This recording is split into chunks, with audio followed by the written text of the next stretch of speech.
Welcome to the Cackling Jackal. My name is James, and today we're going to be trying out an older game called The Legend of Grimrock. This is a first-person, old-school dungeon crawler type game. As you can see, we are in a dimly lit dungeon, and we need to try and get out. This game is several years old. I'm going to say roughly 5-6 years-ish. I don't know. And yeah, we'll jump right into it and see how we go. We'll go normal difficulty, but we'll create our own characters just to show off what's going on there. Cool. So, there is a sequel to this game out, by the way, which I do have, and if we like this, we might give that a go as well. So, we get 4 characters. Let's just add them all in. We get to choose their race out of 4. They've got humans. Humans are pretty baseline. They start with 10 in every stat. They have average everything, and they get bonus skill points. Minotaurs are our next race we can take. Minotaurs are... you can see that their stats have changed a lot. They get a big bonus to strength and quite a bonus to vitality as well, which is our hit points, among other things. And we get a negative to dexterity and willpower. We also get 1 skill point rather than 4 that the humans got, and we consume more food. Lizardmen, they are a bit more average than the Minotaurs. They have a bonus to dexterity and a little negative to willpower. They also have 3 skill points. Yeah, that's lizard folk for you. And then we've got insectoids. Insectoids are they have a negative to strength, a bit of a bonus to dexterity, a negative to vitality, but they do have quite a significant bonus to willpower, which is really cool.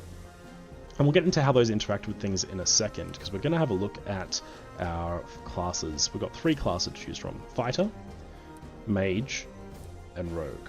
As you can kind of expect, fighters have these types of skills. They're very good at fighting up close, that sort of thing. Rogues are a bit better with ranged weapons, and also daggers and assassinating people. And mages are obviously able to cast spells. Mages are pretty cool. I think how we're going to run it, when we get into the game, you'll see that we actually have to have a formation with 2 up front and 2 up back. I think I'm going to have 2 fighters up the front, which can be this guy and... who do I like the look of? Yeah, we'll go this guy and this chick. Are our 2 fighters, human fighters. We don't know whether they'll be human yet, but 2 fighters. Then we'll go with a mage, and we'll go with a rogue. Our fighters, let's have 1 minotaur, because I like the idea of how strong minotaurs are. And our female...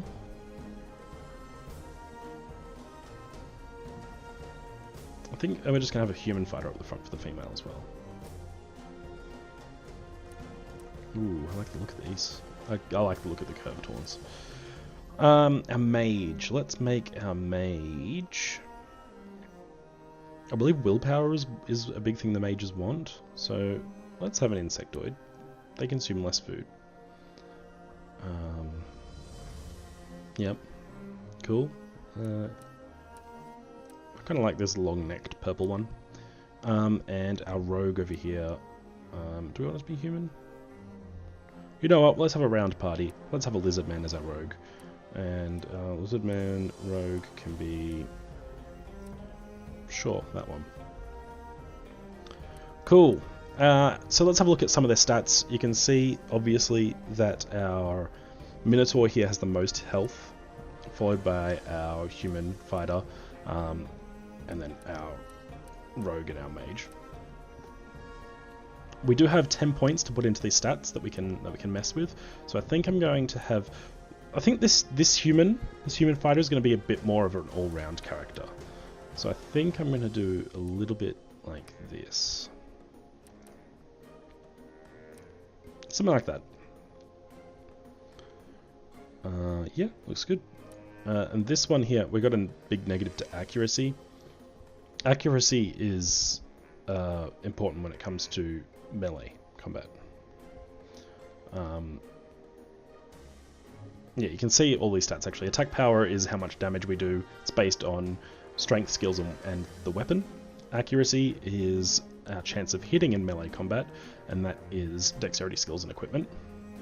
Protection is all your armor, clothes, and a defensive gear, and it decreases the physical damage of attacks. Evasion is a chance of evading physical attacks, also based on gear and shields and dexterity. And then we have resistance to certain things as well. I think I like these stats. I've still got 2 points actually. I didn't realise that. Yeah, okay. We're going to be fairly balanced. Over here, let's put a bunch of points into strength.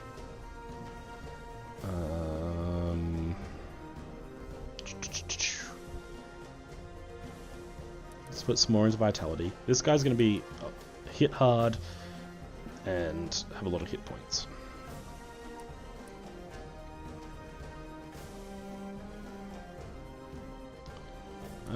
Yeah, let's just go all out into strength. Cool. Sounds good. Let's have a look at our mage. Let's put a bunch of points into willpower. Let's put some more into dexterity. I think we'll do something like this, I guess. I'm not exactly sure how all the numbers work exactly, but we can figure it out as we go. The rogue, let's put a bunch of points into dexterity.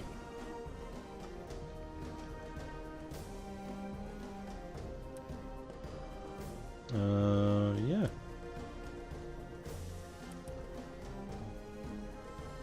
Let's do something like that. Okay, with our Minotaur we get 1 skill. We can either give it armors.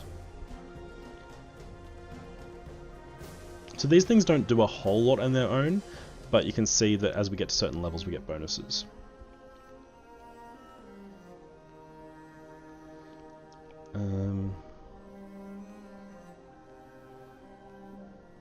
Let's just go athletics for now.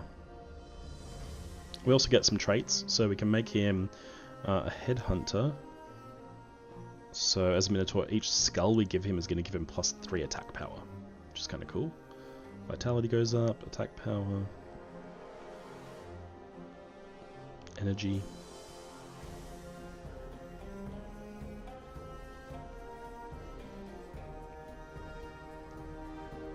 +6 when unarmed. We could go for an unarmed build.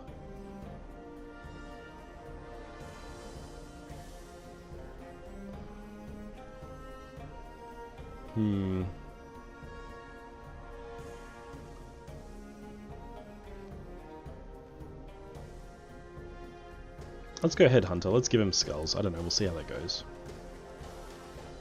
And we'll give him even more attack power. Well, let's make him hit hard, really hard. We'll also name him. You know what? This won't be weird at all. We're going to name this Minotaur. Let's name him Zoromash. Why not? Also, we have our human fighter. Now, you get 4 skill points, which is good. Let's give you 2 in armors. Now, this is actually going to give you protection 1, just by having that 2 in armors. We've got 2 more. Let's go swords. So you're going to have no, you won't actually have +1 because that happens at level 4. But it might help us when we're using swords. Traits. I'll make you skilled actually. Let's just give you a whole bunch of skills.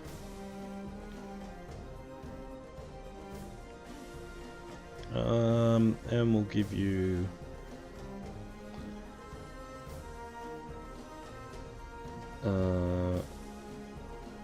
healthy. Why not? We've got 3 more skills. Let's put them all into.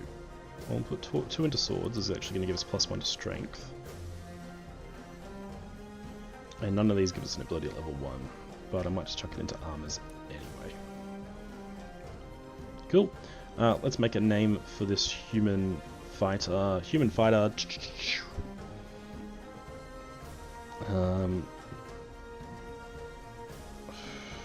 This might be... I can't think of a name. Can't think of a name. Okay, this is going to be Pub. These are all inside jokes, by the way. You may or may not get some of them. Okay, our Mage. Let's see. Well... We have 3 points. Let's decide what type of magic we want to use. Ice magic, fire magic, earth magic, air magic.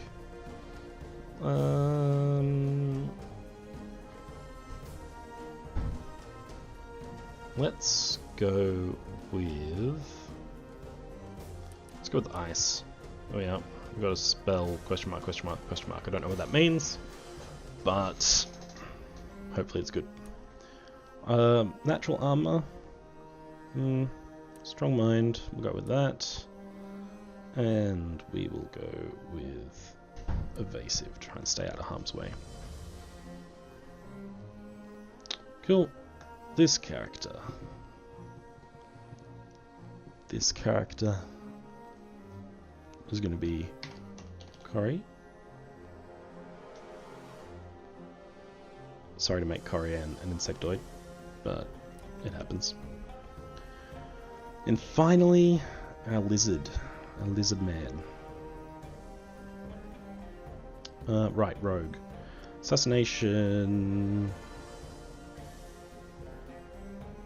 We get the backstabbing ability later on. But we're going to make you more of an ranged character. So let's go missile weapons. 3 points to that, I guess. Then we will give you... Let's see. We'll give you skilled as well. And... agile. So we can actually get here in missile weapons.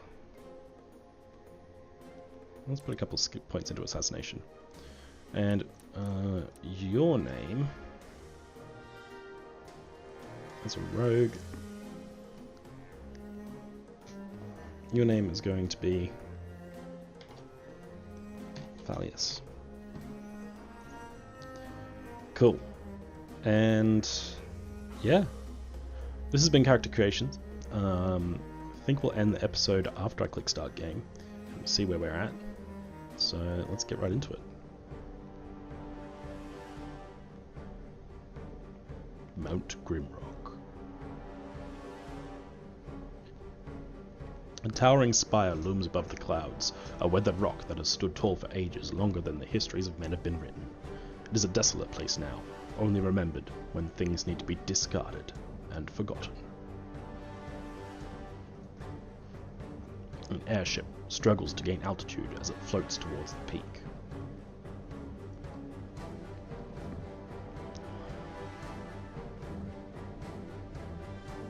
Four prisoners, bound by heavy chains, emerge from the ship.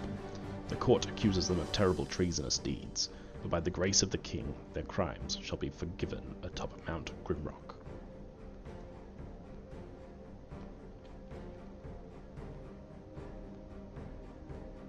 Their final trial is at hand. Numerous prisoners have received their pardons here, yet none have returned to live their life in freedom. They are at the very top of the world, and below them only darkness and justice awaits.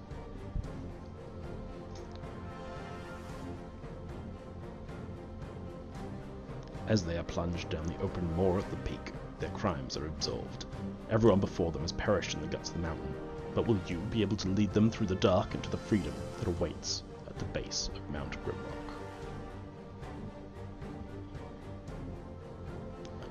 The Legend of Grimrock.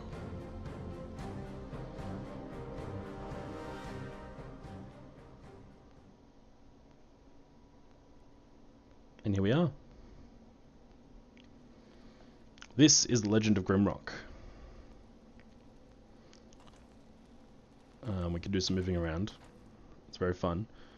We will properly explore this place when we get back. But for now, I've been James, and this is The Legend of Grimrock.